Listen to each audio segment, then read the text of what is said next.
fall is for the WWE Championship.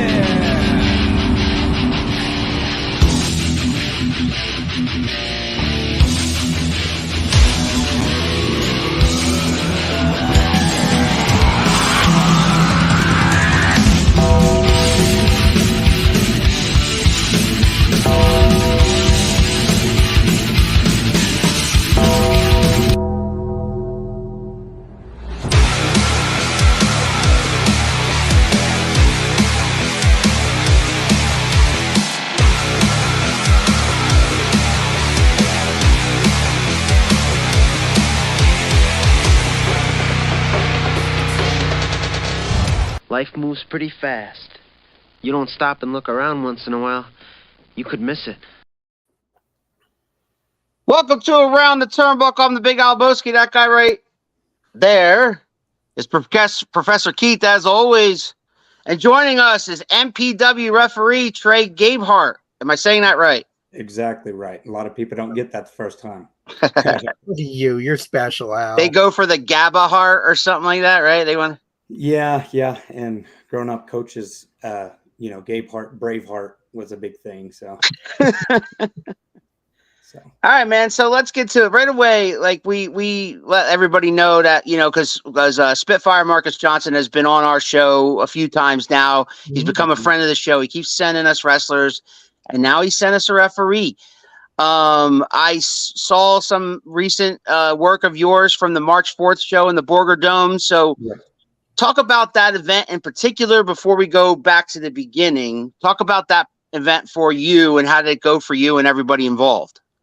I think that was one of our specifically one of our most successful shows from a story narrative for a lot of the workers. And for me being a ref inside the ring, it's very special. It's different. Every show has something new to bring. And for me, I'm actually fairly new to reffing. And, I feel like I've gained a whole lot of experience through just a week or month-to-month basis with MPW alone, getting the kind of outside perspective as a fan. Also, I do train and wrestle and stuff on the side. So kind of getting the inside worker point of view to reffing inside it. From my perspective, shows are great. They're always fire. They always got something new. You love seeing your big stars month to month, but you also get a flash of new taste every month. And you get a nice crowd there, right? Marcus was telling us that there's not much to do in the area, and they all come together when you guys put an event on. And wrestling's always been big in Texas, right? Oh, huge. And this was funny, Spitfire Marcus Johnson, Juicebox Marcus Johnson, whatever you call him. Great guys helped me through a lot of stuff personally. And he's also, just such a great guy in the ring, can really work. He's also a great manager. He's all across the board, just a great guy. But when she introduced me to this, I figured it was kind of a one-off thing and realized, man, this is really fun, really entertaining. But Marcus, I want to brag on him a little bit. Sure. Guy gets stuff done and he promotes his butt off. He markets, and what happens is people feed off that. They see the billboards, they see the posts, they see everything, nicks and crannies, miles and miles away. He's got it. He's figured it out. So yeah, we get nice crowds in there, and it's a nice dome stadium, as you see even in the logo. Yeah, drawn out that way. It's nice. Sound reverberates really cool. The fans and stuff are really loud, so it's a neat experience. They have a lot to provide. Yeah, we got a comment. Go ahead, Keith. I'm sorry. The energy that I get from talking to Marcus now versus the energy we would get from him when we first started talking to him is night and day. And I don't mean that to say like, oh, he didn't have energy or he didn't love this before. But like now that he's doing his own shows and he's getting into the promotion aspect of it, he's working with you guys and he's able to set this stuff up. I mean, he is just so 100% committed and so in love with what he's doing right now. It's inspiring. It's inspiring to talk to somebody that is really living their best life and doing what their dream is to do. And they know it, and they're in the moment living it.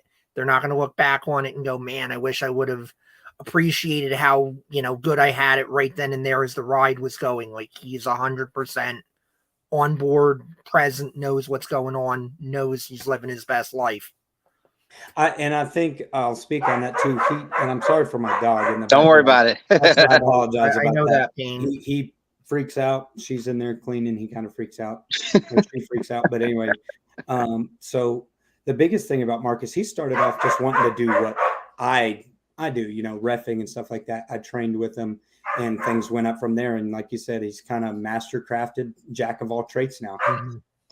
We'll get to the training in a second. We got a comment from our friend David Motorman, who always puts the best intros for us, and he says, "Good Sunday evening around the turnbuckle. I always love to hear the stories of ring generals. The Trey Gabehart story or show. Let's go." Love that. Always appreciate. Some people. It's kind of like when you think of football terms, you think. The linemen, the hogs, the guys that don't get a lot of shine. Yeah. Like your inside guys, to your announcer stuff, they don't get talked about a lot. So there's some people in that niche market. You're not kidding. So let's start at the beginning, man. Like, once upon a time, you fell in love with this business. Keith loves this business. I love this business. And everybody we've ever talked to on this show loves this business. They wouldn't be putting their bodies on the line if they didn't. So when did that happen for you? Because it's different for everybody. Well, see, I'm 26. I was born in 97. So I grew up primarily on, the ruthless aggression era. Right. But I've also got to see, Bam Bam Bigelow, stuff like that in the midst of the end of the Attitude Era. Sure.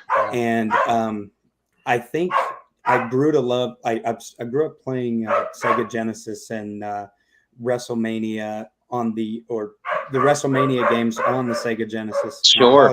That again. But yeah, that I just remember playing as Razor Ramon, cutting through, getting championships all the way to the end, getting the Undertaker when he punches you up, sky high. Yeah, but that was like the Mortal Kombat version, right?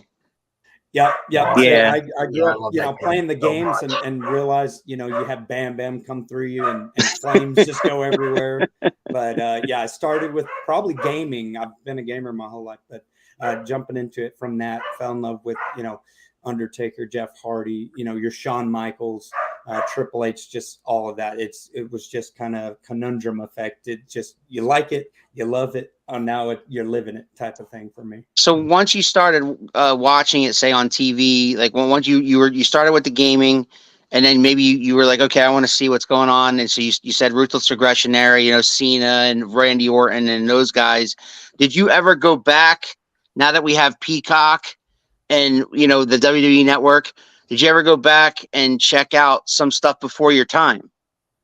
Oh yeah, all the time. And like I said, I'm a big Undertaker guy. So even matches that you would consider like lackluster in some shape or form, because not everything was so pretty and diced out how you figure today's stuff. But I feel like the golden era of wrestling really was created through Attitude Era. Yeah. And I really, HBK, man, I can't. Loved him with the Rockers, stuff like that. So ahead of his time. Yeah, So it's just the guy level. Mm-hmm. It was just great to see. He was like today I'll speak on like Dolph Ziggler, Superseller, something like that. Guy like Shawn in that time, he would sell his butt off, could make a broomstick, have a great match with a broomstick. Like, you ain't kidding.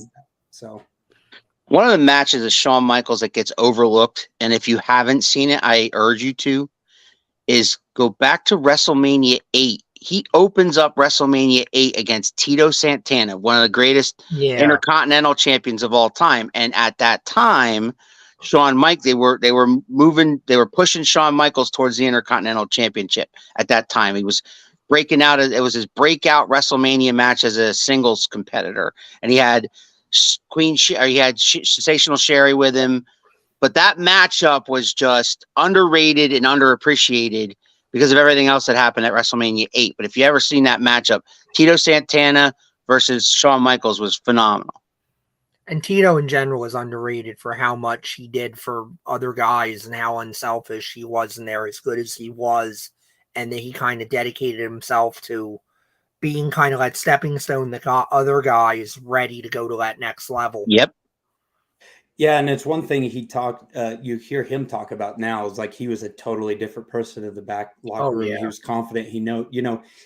The reason I respect HBK so much is he built the ground up for guys that were under 6'2". Right. Like anybody that he paved the way, the whole way for it to be possible, at least in the big leagues, to really stand out as a monster, a beast, the overly, muscled guys. I think he paved the way for a lot of people. So I pay a lot of tribute to HBK. And It's so refreshing to hear somebody your age say that, because normally guys your age or even younger mention the first name they mention in that category is Bryan Danielson, and no disrespect meant to Bryan Danielson, because Bryan Danielson main event was a short guy that main evented WrestleMania 30. So let's make no mistake about it. Definitely is not a prototypical main eventer for Right. WrestleMania or anything. WWE wise, I would still say to this day, an atypical main eventer. Right. But guys like Shawn Michaels and Bret Hart, completely unheard of. Yeah. Were the first guys of that size, 6'1", 6'2", that, because back then it was all monsters, right? It was all Hogan and Andre and Warrior and all these big guys. So to make it back then, circa WrestleMania 8, 9, 10, that's when they started making that transition, when all those guys went to WCW and now Vince was like, okay, let's out, retired, or the steroid problems. And it was more about the wrestling, and that's where that all started. So it's awesome to hear you say good things about Shawn Michaels. Yeah, and I think another thing is too, it's like a lot of people overlook, back in those times, like when you were struggling to try to make your way up, even the mid card. I mean, if you were a shorter guy, I mean, a lot of times you see some of the guys like Chris Jericho. I mean, even Michaels have been at some point, like, wearing, your lifts, to compensate for that. But Shawn Michaels is a guy, it didn't matter. He could wear flip-flops in the ring and you're going to take him 100% serious. And that's what's interesting about that era from where we're at today. I mean, it's anybody's ball game. Exactly. All right. So for you, what age or year did you say, okay, I want to try this? Like I want to, was it in you to like wrestle first and referee came second, or referee just came along with it? So I actually started late 2014. I always had wanted to, but the area I was at, I think it was 16, 17, somewhere in that area. You had to get signed off for waivers by parents and stuff to be able to train and stuff. So late 2014 is when I was doing wrestling, and that's my primary aspiration, just kind of wrestling and stuff like that. But I stepped up to the plate, realized I really liked refereeing, and I'm a couple shows, well, more than a couple under my belt now, and feel like I know reffing inside and out. But I'm sure there's plenty that I've got to work through. I've been around theatrics and sports my whole life, and this is just that mix up, that childhood love. You have that bug, you itch it, you leave, you come back, itch again. It's one of those things you can't walk away from, fandom wise, anywhere. So yeah, I stepped in around 2014, kind of been on and off, but seriously been going at it, especially last couple of years. So where did you seek training? So originally was through Top of Texas. And I went through a couple of people. Like Rudy Boy Gonzalez? No. So I would say all who I've trained under was specifically like main event Nathan Briggs. Okay. I started with Nathan Briggs. He had left for a little bit. I'd had some training under Jack Logan's son, Jake Logan, and Chad Thomas. They left, and primarily been around Nathan Briggs throughout. But as time rolled over and he stopped training there, I recently got back into training. As I recently, probably November last year, got back in actively training through Handgun Dan, and have been with them ever since. And he runs the Bomb City Bar Fights. But yeah, primarily if I was to stick a name on it, it'd be a Main Event Wrestling Academy, and now primarily through Dan. So do you wrestle? I mean, do you perform, I should say, all over Texas, or have you just been recently with just MPW? So yeah, I've done San Antonio, Houston, um, probably once in like Colorado, but yeah, primarily just Texas. But yeah, Houston, San Antonio, Parasol, anywhere in Amarillo where I'm local, have been my primary spots. And then as of MPW, Border. Great wrestling towns, all capitals of different territories. I mean, that's the thing about Texas. I think Texas per capita as a state had more territories than just about anybody else. You had Amarillo, you had Dallas, you had Houston, Yep. and Dallas doubled as the booking office. But still, I mean, think about that.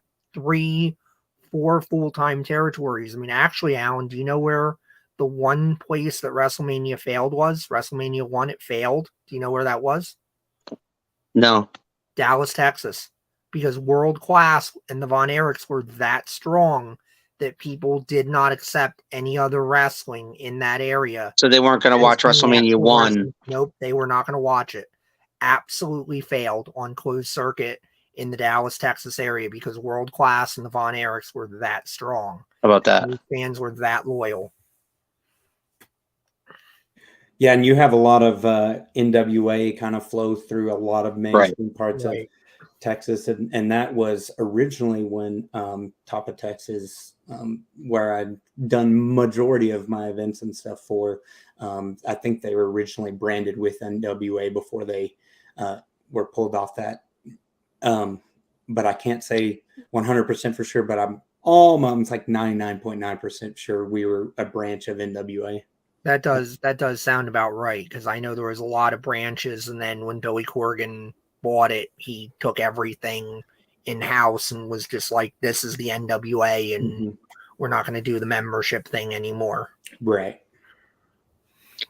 So before we talk about the ins and out of refereeing, talk about your Top of Texas, because I'm assuming you were a wrestler before you were a referee. Yeah, so I definitely had done a lot more wrestling as far as matches worked and stuff like that. Done a lot of, especially being new and green, you got to get your battle royals in, and over the top rope, real simple. Get your stuff where you can get it and go. Let the vets whisper in your ear. What's going on. Keep the work alive. Get your reps. Whether you're coming out and you got a squash match, you got to do it. You got to go under the hood. And I think the biggest thing I had learned through Top Texas, just how many, I didn't realize how prominent the indie circuit was. I was just stepping into that field of independent wrestling rather than pros. And, like Briggs had always told me, and Dan will tell me now, and Marcus will even say it, everything you think you know about wrestling in the big leagues, whether you watch it from a fan perspective, nothing about, throw it out. You're learning from an independence level. You don't have camera angles. You have to dive in head deep with your craft. It is not something anybody can just pick up. I've seen guys 6'4", 300 plus pounds go in there, stacked, go into 2 days of training like, this ain't for me. And that's the reality of it's not for everybody, but the people that push through, that are strong and really have a lot of wit, can stick through it. And I think with me in wrestling was just, I needed the reps, I needed to mess up, I needed to get through the humps to get to the top. And I'm still at that point where Hollywood Trey Masters is looking to do some debuts here along the road, but I think that's the biggest thing is finding my step in the business and getting enough work, and get my name out there. Because right now it's all pretty, I'd say, substantially local based, maybe a couple of promotions that I've done, but I learned a lot through Top of Texas, a lot of stuff, a lot of guys to talk to. So who were some of the matches who were some of the guys that did you get to do? You mentioned a lot of battle royals and stuff, but and squash matches and whatnot, but did you have a lot of one-on-ones, Hollywood Trey Masters? So I had Silky Baines down in DZW. It's probably my favorite bound match. Silky Baines down in DZW in Houston. About a 15, 20-minute match, a rock solid. He kind of really good professional in the ring, in backstage, really good guy, knows the ins and outs of the business. He talked me through a lot of it. I mean, I was like bottom level green at this point. And I mean, heck, I'd still say I even am now. I've had some stuff with Samatamu, Marcus Johnson, you know, Samatamu, right. His big partner. Yeah. Yeah. That guy, man, he's the real deal. And, you know, I'd also worked Dorian Robinson. I've had Jason Zane and Nathan Briggs. I've worked Draven Reeves. We have Draven on next week. Draven's on next week. Yep. On around the turnbuckle. Yep. Had some stuff with Sean Lau. Sean Lau's another one.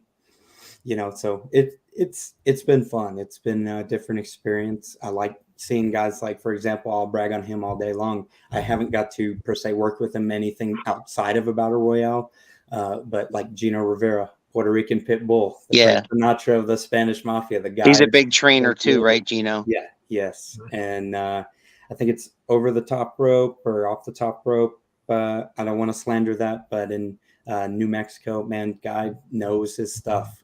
He can market. Same thing, like Marcus gets a lot of wisdom from this guy. Same thing. He's one of those guys, you ask him a question, he's there to answer it. He doesn't care what step of the ladder you're on to. He's there. He realizes his place in the business, and he helps guys like me that are, you know, I'd say still green and trying to figure it out.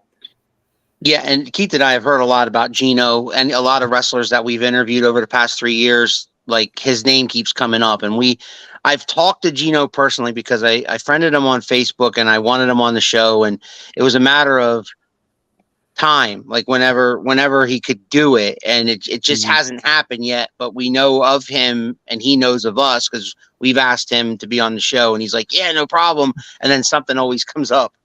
But we're going to get that done eventually. But yeah, Gino, I've not heard nothing. We've heard nothing but great things about Gino. We're persistent. Yeah.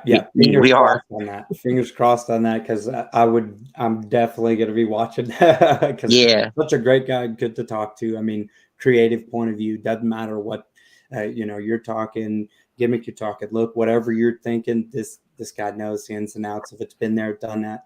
Guys like Jake Logan too, great source. I've talked to him a whole bunch, grew up around him.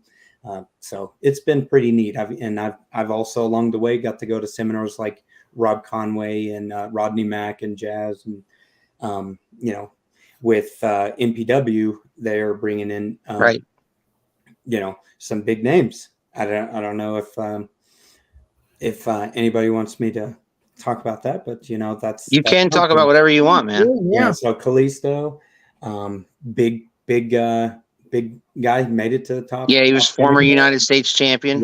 Yeah, pretty neat. You know, that stuff. That's what I mean. Is Marcus can market. He can reach out to the right people.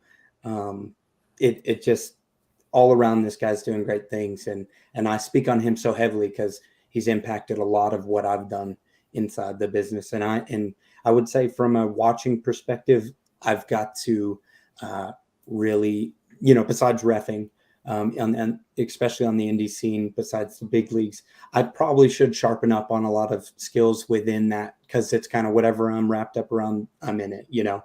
So from a broad perspective of, you know, watching indie stuff, I probably could smarten up on stuff like that. But again, I'll brag on Marcus all day. The guy knows his stuff. He networks well, and so got good things going. So the last question I'm asking before we switch to talking about refereeing in general is talk about Hollywood Trey Masters, that character. What part of him is you, and where did he come from? So I would say Hollywood Trey Masters, you know, if you're anything like I am, like I've told you 300 times probably already, big onto theatrics, always love being behind cameras, being able to talk to people, spit stuff out really well, you know, script in my head without having to write it. You know what I mean? Speaking on the fly has been something I've been surrounded in my whole life, acting, wrestling, anything like that, entertainment. So Hollywood Trey Masters was created for kind of my love of, the primary gimmick fed off of Johnny Cage from Mortal Kombat. I love the actor. Okay. Yeah, So okay. it was a mashup of, kind of like your Johnny Cage and, your Miz or John Morrison kind of Right. all up into one with a hint of, Mr. Perfect. Hollywood Trey Masters is the jack of all trades. Your Muhammad Ali of boxing. He's your Tiger Woods of golf. He's your Tom Brady of football. He's your Usain Bolt of track. You name it. Now Hollywood Trey Masters is here to step into wrestling.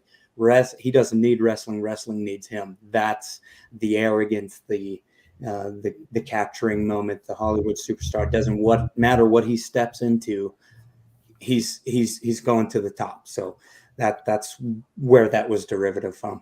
I love it, man, because I'm a sucker for heels, and that guy sounds like a heel to me. Yeah. Yep. Flashy. You've got Can't knock it with that makeup. You got your Look at that. shiny glasses. Look at that. Like that. The nice hair flowing. I don't get my hair done and stuff like that. But That's awesome. high combed over hair, nice shiny boots and tights, and just great overall thing that I've just stuck with ever since. So I'm definitely pushing that out there, trying to really hone that craft.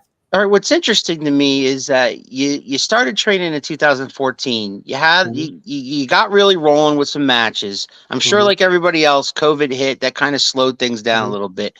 You come back from that, and you start, and then where did refereeing enter your mind? And then once you did it, you said that you really, really like it. So what happened there? So the reason, starting with wrestling, for me, it was getting down to the heart of things, training and staying consistent. I consistently was letting life get in the way. I'll be the first one to admit that. I'm not going to be the one that comes up with an excuse. I would stomach, that bug, go out, itch it, and then it was gone. But it never went away. And I think that's what really turned my perspective around on wrestling. It was not that I couldn't do it. I was complacent, letting life get in the way. Sports at the time, I was in, going very far in football for my high school team, considering college ball and college track and stuff. And so I was distracted everywhere. And I was actually introduced into reffing originally when we were going through Top of Texas. It was a requirement to train so you could see what the inside perspective was. Right.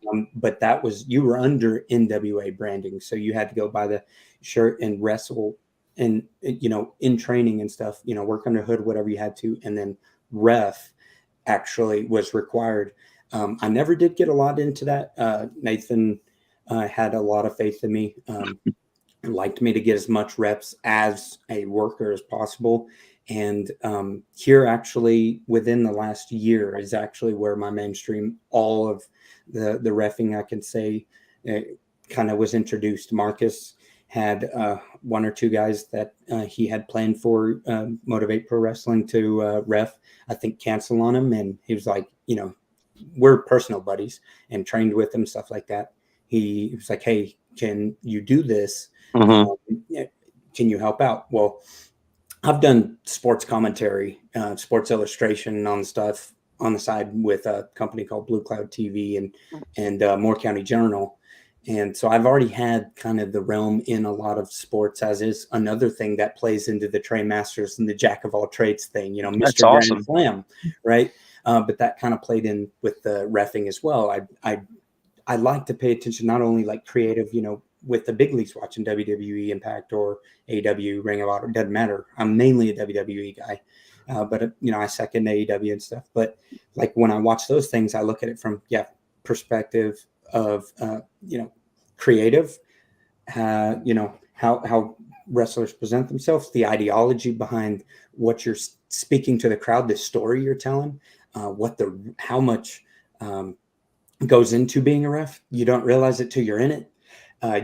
You're not only cognizant of yourself, what's going on around you, security reasons, what's going on around the room, the wrestlers that are in the ring. So that's another thing that's played into reffing. But Marcus invited me and I said, well, I know all the rules of wrestling. I watched it my whole life. I think I could do this, and ran through some kind of like dark matches behind the scenes, see if they're like, dude, I don't think there's anything we could comment on. I don't think there's anything you could be better at. And I was like, okay, cool. Let me keep doing what I'm doing. They're just like, but by the way, there's this and this. And, Right. it was Mhm. stuff that you were already surrounded with your whole life. If I'm going to grab somebody's face mask in football, I've been watching it my whole life. I'm calling it out the TV, hoping that they get, the penalty for that. Same thing here. I'm watching reffing or wrestlers go at it. I should know, I got to keep an open fist. If they're grabbing the rope, I'm counting to 5. Like, Right. That stuff came naturally. I think getting animated and stuff like that inside, that just natural. That's just me, man. That comes out. But learning the knowledge of it, maybe some criticism here and there, and I'm still learning that. But keeping my eye on a swivel was the biggest thing of my learning experience in reffing, especially as of just this year, getting, quite a few gauntlets, as in the whole event to myself. Right. It's a lot to see in such little time. And it's nice to see.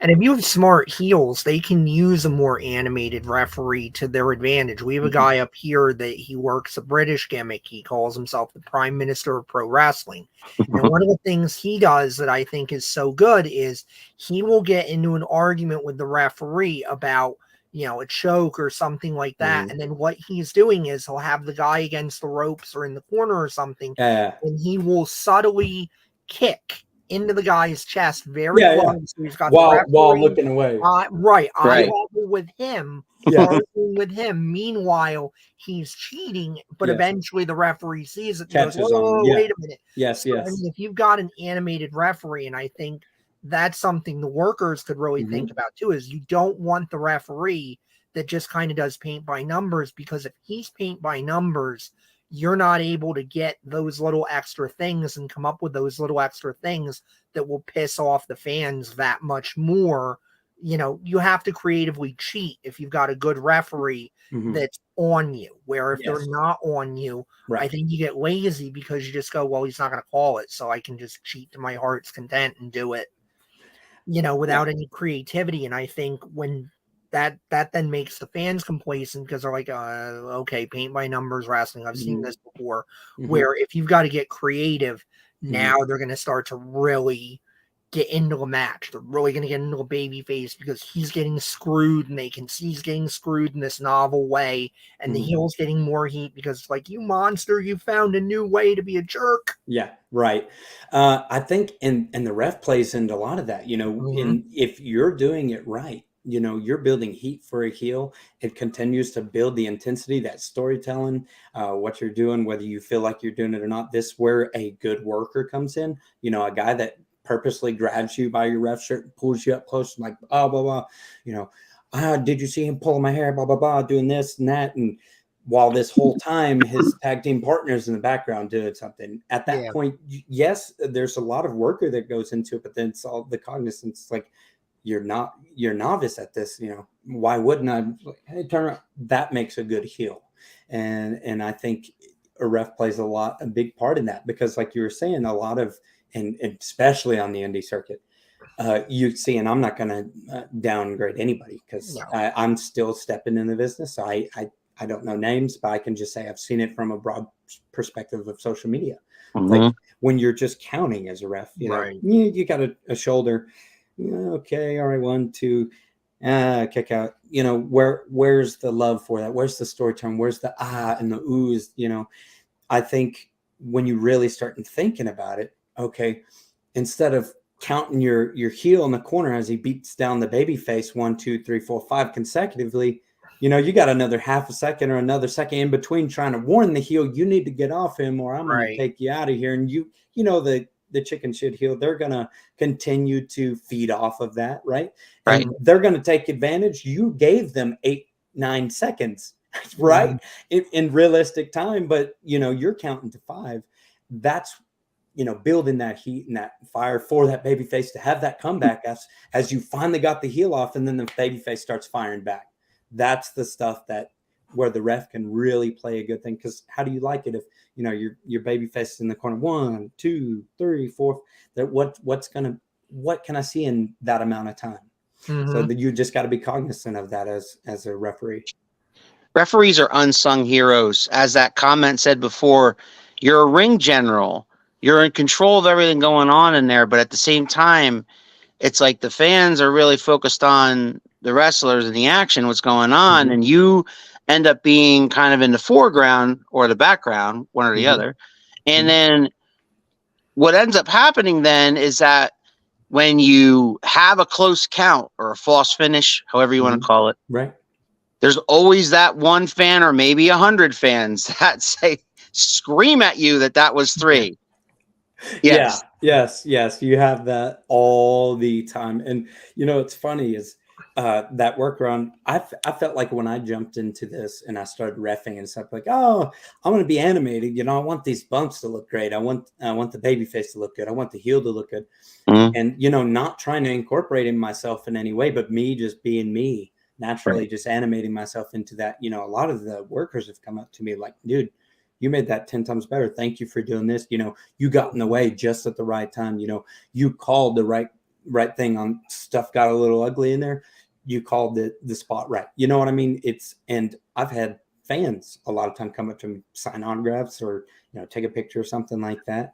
And you're like, you don't expect that as, ring crew No. and stuff. But like, they're like, sometimes, workers are great. It's like, we come in here for wrestling, but it's great even watching you. It's like when they're double counted out, what are you doing over there?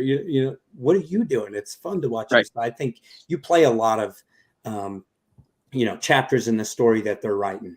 Mm-hmm. So how long you been refereeing now? You said only a few shows, right? Yeah. So it's been about, I'd say 6 shows. Yeah. It's not been a lot, but primarily I'd say full shows from in out.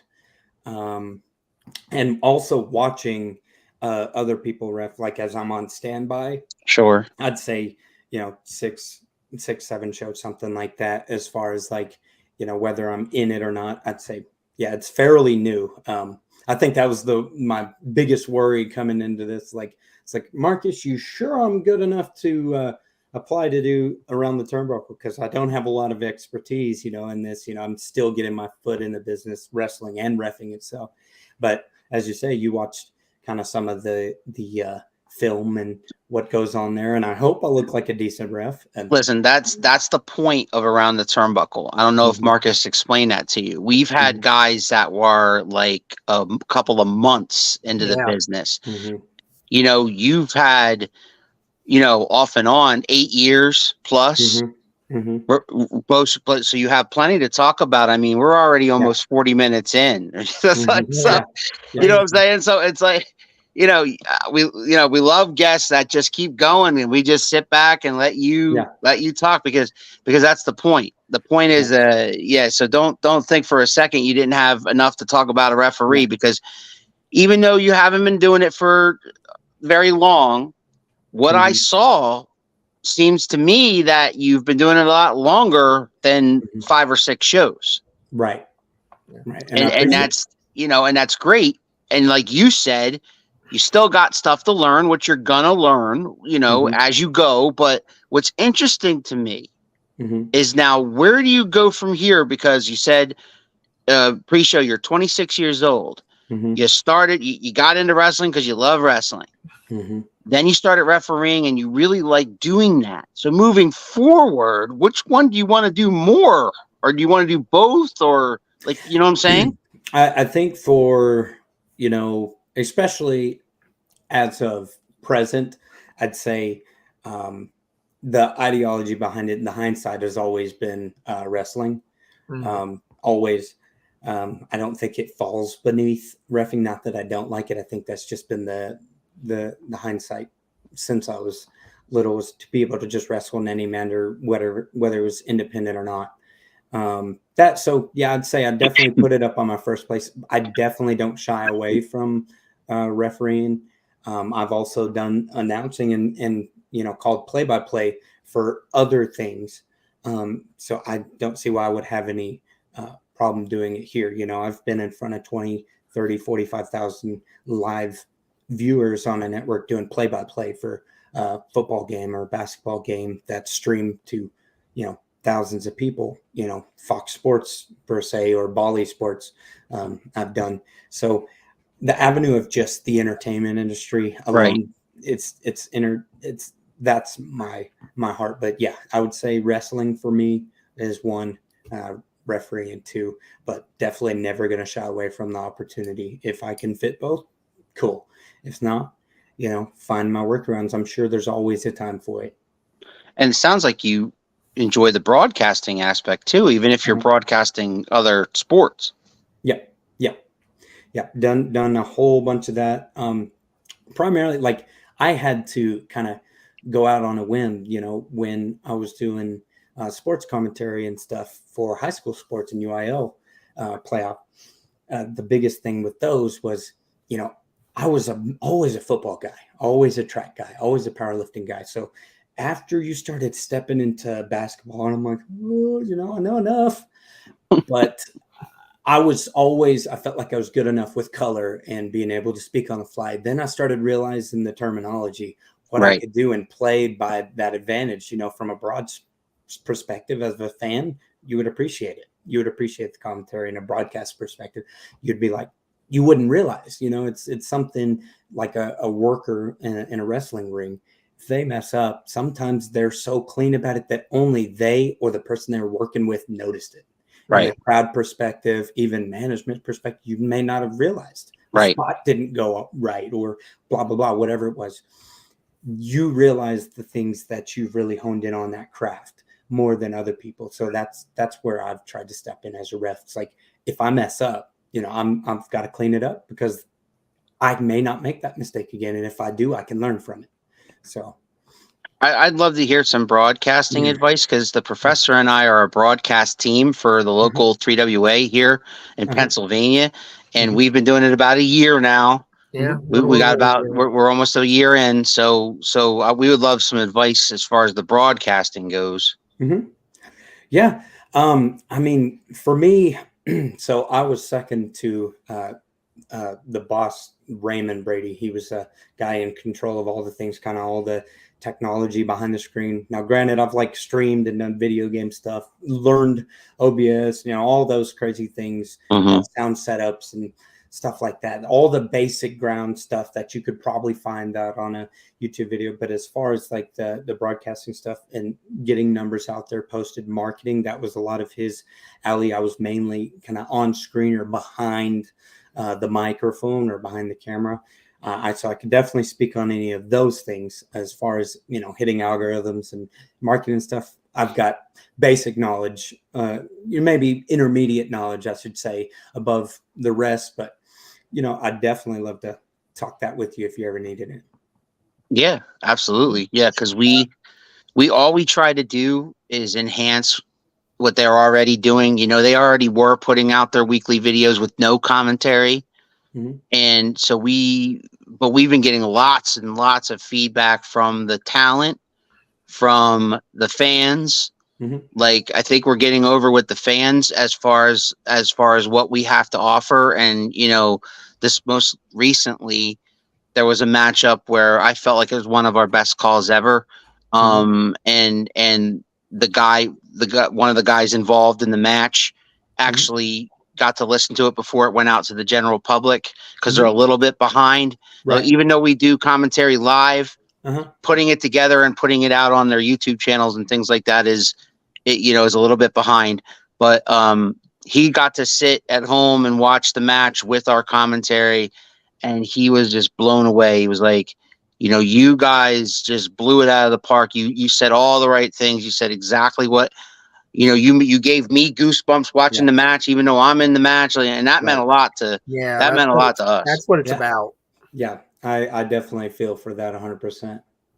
I mean, he's the JR. I'm the Jerry the King Lawler. The wisecracking guy. The heel guy. I make excuses for when they cheat or whatever. That kind of stuff. Yeah. But Keith, the thing is, we were doing it, after the fact, not actually at the event, and then we switched recently to that. And I feel like listening back to the audios of the past versus our more recent events where we were there, the raw emotion. Like Keith gets really, you know, if somebody's getting attacked by chairs or kendo sticks or whatever, he gets really he feels it happening to him. And that doesn't happen naturally when you're doing it at home. You know what I'm saying?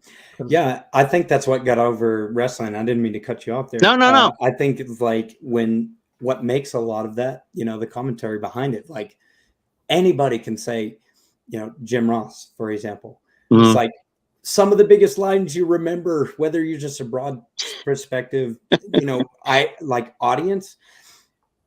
When you really remember somebody, it's like your guys like Rock, John Cena, the people that even if you didn't watch wrestling, you know them. I'm sure there's voice clips and sayings and quotes that you could find out there with Jim Ross, somebody that's never watched wrestling before. And be like, I remember that. Yeah.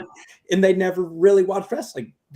Those guys they tell a story. You know, they're in their work, and the physicality really speaking to the crowd. Commentators play a huge role too. It's great. And when you have great commentary team and sound's working good, stuff's rolling, it makes it so much better. Yeah. We're working on it. Yeah, we're trying. No, yeah, great. And so I got a question really quick. Go ahead. Because that made me a little excited to hear. So who favors the heels and who makes excuses for them? Okay. Guys, so Keith's got the baby face then. And then the reason behind that is Keith's more natural as a play-by-play guy. He knows like every hold, and he reads, he studies things. Like he's the more like he's not the professor for nothing. You know what I'm saying? Like he's the professor with every sake of the word. Right? He's a lot more studious than me. He reads. I don't read. I'm culturally illiterate. But I'm the more wisecracking guy with the one-liner that throws it in there, and then he'll look at me like, "Will you stop?" Like Gorilla used to do to Bobby the Brain Heenan, that kind of stuff. And you know, and I'll make an off-the-cuff comment, like it just comes to me, and I just make whatever comes to mind. That's all I got to do. But we play off of each other really well. It's really fun, and you know, I can't wait to do it. Each time we do it, I get more and more excited to do it. You know, we got an event coming up May 6th. You know, live locally here in Pennsylvania, so we're excited about that. But yeah, my love of the heels. Actually, I hate to correct you, but just in case anybody's thinking of buying to take it, May 8th, next Saturday. Next Saturday is May 6th, Keith. Oh crap! I'm looking at my calendar. Yeah, I apologize. He's got to correct me, but then when he's wrong, when I'm wrong, I admit it. And I there's right there is an example, Trey, of our banter sometimes. Like get right, you bounce back. So, but that's anyway, exactly right. That's like me and my brother, man. But see, he is the heel guy. My brother. I was running an wrestling. I don't know. That sounds weird. Like internet wrestling. I was using WWE 2K22, 2K23. I'm a big gamer. But I was using the Create a Wrestler feature to run my own online promotion. We were covering creative, and I was grabbing indie guys. I mean, you could find them on the market if you play those games. Indie guys like Nathan Briggs, Gino Rivera, Marcus. I mean, and looks just like them. There's so many people out there that just take the time to make the details minute. And we run a wrestling promotion on YouTube. I'm not going to name it. I'm not one of those guys. I'm not gonna free market, but I will say, like with that promotion, when we're doing it, you know, we let the PCs play themselves. We take all the fonts and everything off, the health bars off of the thing, and we let it play. And we, from a perspective of creative, we just watch and commentate, and it's just as exciting as watching, you know, real, you know, wrestling. You know, we're watching a game, but we don't know what's going to happen. And if we do, and we start working with like, okay, I need this guy to win for story push, then we'll document. It's like, okay, we'll go back, re-record the whole thing until that outcome happens. We play with that perspective for fans that are going to watch it. We interact just like that. My brother's the same way, man. He's the heel. He's always making excuses for the heel. Always why I'm the loser. I'm the one for the fans. Like, no. So I love that dynamic duo. Yeah, the heel thing came from me from back in the day with Roddy. It started with Roddy Piper. And then my favorite wrestler of all time is the Macho Man Randy Savage. Respect it. So I love the Razor Ramon. I was huge. Oh, Huge. God, Like I told you, I sliced and diced through the games. I think I just fell in love with the Razor Ramon. Loved a whole bunch of him. So yeah, I grew up as my heel. I'd put him up there, or along with Randy Orton. That's kind of pushing time a little bit, but love Randy Orton. Yeah. Somebody likes Brock Lesnar. Star Sonny DJ. Yeah, Brock Lesnar. Yeah, shout out to Brock Lesnar. Yeah. But I mean, yeah, and so like when we started going down to shows about almost 3 years ago now, when we first started going to indie shows locally and supporting the local indies the best we can with this podcast, right? We met some guys that just happened to be heels. And we met a heel manager who used to be an ECW named the Original Hat Guy. Mm-hmm.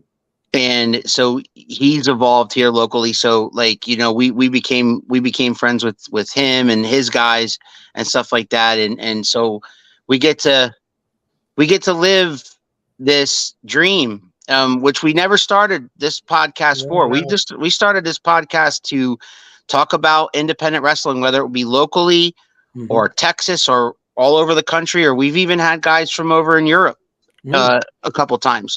But that's all we did. We never did it for any gain or anything like that. But I'm a big believer in if you do good things come back to you. And I think that's what our commentary is. We're getting to commentate wrestling. How exciting is that? Like we've both been fans. Keith's been fans for 30 years, which is longer than you've been alive, Trey. I've been fan for 40 years, which is longer than Keith's been alive. So almost. But see, and then there's guys that I'm right on the mark. Yeah, and there's guys that are younger than I am that they roll back, watch OG Peacock. My brother was on a streak of like watching everything from episode 1, like in order. Yeah. Like to catch it. I was like, dude, that's going to take you so long. But there's people that could just like, they might be older, younger than me, school me in wrestling in every avenue. I know a broad spectrum of things, but man, I'm sure you guys could too as well. That there's just some things you get to know and you learn it along the way. That's why I say wrestling is more of a lifestyle than anything, any square inch of it. Mm-hmm. So, what, in your opinion, because we talked about your influences, right? You got into wrestling around the attitude, around the ruthless aggression era and stuff like that. So, so we're talking post 2000 then. So we're talking a span of about 20 years. What, in your opinion, was the best wrestling match of all time? I think I'm going to be like broad audience here that says it just because I love the storytelling that goes, I can't really pick. I feel like the first match, like I say, the top 2 guys I'd probably put on my best wrestlers of all time or most influenced wrestling of all time would be the first match with HBK and Undertaker. Mania 25.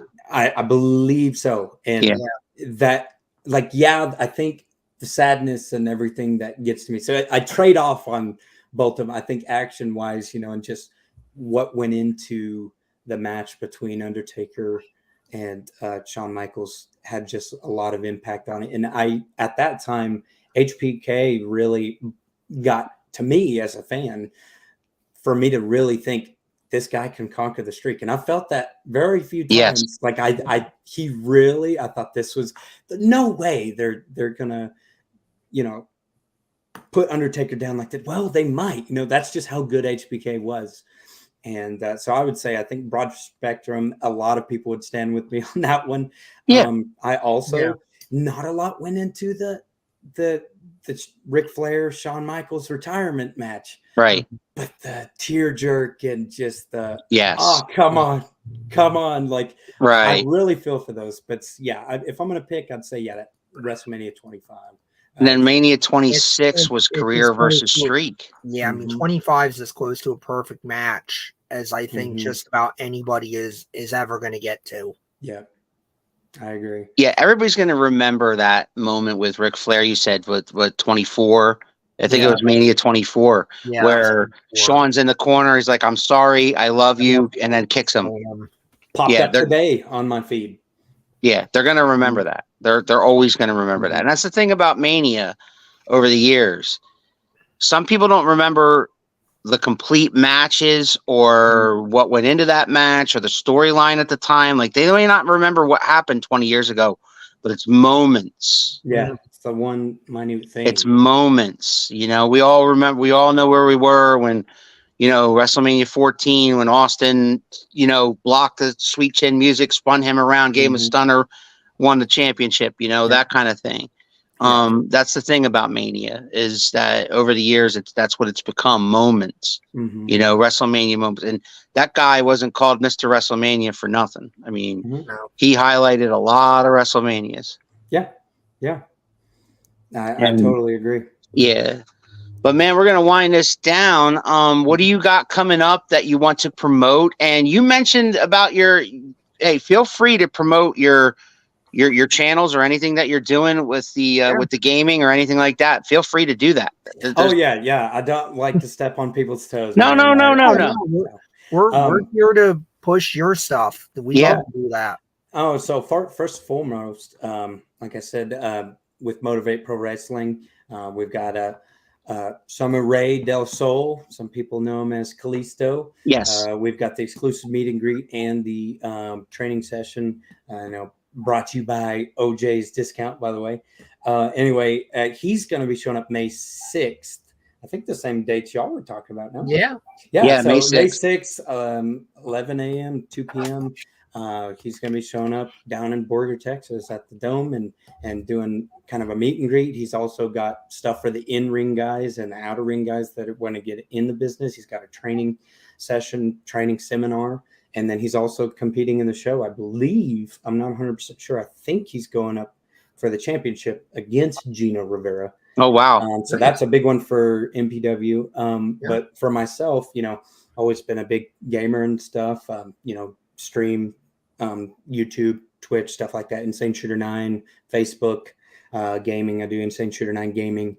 But the promotion I was talking to you about, which, by the way, anybody that wants to have their face implanted, if I can get pictures of you and a full body look, man, I'll put you in the game, put you on the roster. But it's Talent Wrestling Entertainment. We call it TWE.